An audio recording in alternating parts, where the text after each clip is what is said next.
everybody, Young Grasshopper here. Welcome to the Cliffside Bunker in Toronto, Ontario, Canada.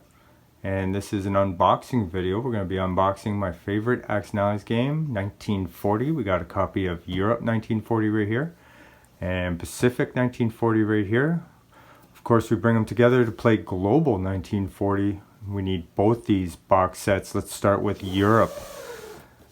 We're going to break the plastic off, take a look inside. I'm not going to spend too much time here. We're just going to look at the components. Of course, we'll have many more in-depth videos about what we get inside the box, or boxes. So beautiful artwork. Alright. And for our first box set, which is Europe 1940, we got here rulebook. Got some charts, battle board chart, a research and development chart, this little casualty zone strip. We got some roundels or control markers, national control markers. We got also some tabs, naval bases, air bases, major industrial complexes, minor industrial complexes. We're going to pop all these out in a later video. We're going to take a look at the board later. We have two slabs of cardboard. Let me just open up one face. Alright. So we're going to look at that later once we have both box sets opened up. So, got some plastic. It's all about the plastic. Miniatures. This is Germany. It comes in a box. A nice little cardboard box with our setup on the tray. Now, interesting, this is the only place you're going to find the setup. You won't find it in the rule book or on some separate chart. If you swap your trays out for something differently, like most people do, you're going to lose those charts.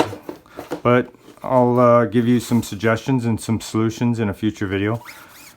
Soviet Union, of course this is Europe, so we've got the Soviet Union, France, and the United States are in the same tray here. Lots of brand new pieces here. Now, because the United States doesn't need a whole lot in each individual, but once you bring them together, they're actually going to be quite a few pieces for the US. And Italy, you won't find this on the Pacific side. And there's our dice. We get a whopping 6 dice total for this game. And again, not the video to go into that. We will talk all about these components in a separate video. We got lots of, well, not lots of, not being sarcastic, but we got plastic chips here. And that's pretty much it. So this box set runs about anywhere from $98 to $100 Canadian. And it's pretty underwhelming, not very attractive at all, but I can assure you, you have everything you need to get started. And if you know me and you know my channel, I'm going to show you guys how to customize these components to make your gaming experience even better. So that is Europe. Remember, we are interested in playing Global, 1940 Global. So that's one half of Global. And here we have Pacific. We're going to unbox Pacific now. It's too bad that this game didn't come in an all-in-one box for Global. I completely understand the reasoning behind dividing them between the two theater games. But there are some issues if you're a fan of Global like I am and don't play the single theater games. So we've got more beautiful artwork. Pacific. There we go. Now some control markers and some tabs associated with this half. Now, of course, you can play these games individually. You can buy Pacific, set it up, and play it as a theater game. Same with Europe. But what I'm interested in, what this channel is all about, is showing you global 1940. And again, this is 2nd edition. We have naval bases, air bases, minor industrial complexes, major industrial complexes, another battle board. You would notice that this battle board is actually a little smaller than the one in Europe. But, and again, 2 more slabs, making 4 total. And got a beautiful rule book.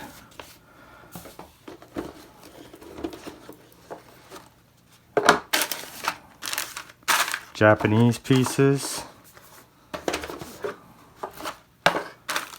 And again, like I was saying, there's those American pieces that are going to make up quite a few once we amalgamate and combine all of these components together.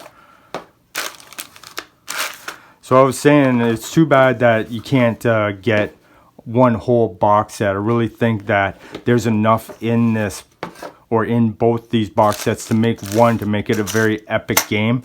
So there's 6 more dice to make it 12 total, and some more chips. We're going to take a good look in future videos about exactly what we're getting in these boxes, and again, how we're going to make our gaming experience better. But for the most part, all this plastic is good, stays very, very excellent quality plastic miniatures in these games. So I really think that by combining both these games to make one large box set called Global 1940, which would be amazing, because it would definitely rival some of the larger epic games out there like Twilight Imperium, or anything that is heavy and big and expensive. So just gonna push that out of the side and bring this back in, because I want to, of course, we're going to combine all this. Future videos, we're going to combine all of this. I'm going to give you a very detailed report of the components and whatnot, and how we're going to combine them to maximize our gaming experience. So, can't get the whole board in the shot, but that's one board. Again, these came from the Europe box set. I keep mixing this up. That's the way they go. And now 2 for the Pacific. Now this is going to make for the largest playing surface in any Axis Allies franchise game by combining these 2. And they were designed specifically so that they could combine and come together with global expansion rules in the back of the rule book. Alright guys, thanks a lot. So just a small unboxing of 1940 Europe, 1940 Pacific together, combining them together to make 1940 Global Axis and Allies 2nd edition. And we don't see 1st edition out there on the market, of course, anymore. If you do happen to come across both Europe and Pacific in 1st edition, it might cost you quite a bit because they're rare. There are lots of 2nd edition out there, so don't worry about purchasing the wrong one. These are the only ones really that are in the market right now for sale. Plus, we don't really go back and play anything from 1st edition. All the rules that were modified to make 2nd edition are better, so nobody's playing 1st edition anymore. So it's basically the exact same looking art and books. The only difference is the 2nd edition marked there and 2nd edition marked there. And if you find 1st edition without those markings, or you have it and have saved it, you've got a good little treasure there. Alright guys, thanks a lot. Really appreciate it. Thanks for subscribing. Thanks for liking my videos. Thanks for commenting. This was unboxing of my favorite Axis and Allies franchise game by far, 1940. Thanks guys, may all your rules be ones. Cheers, and we will see you in the next video.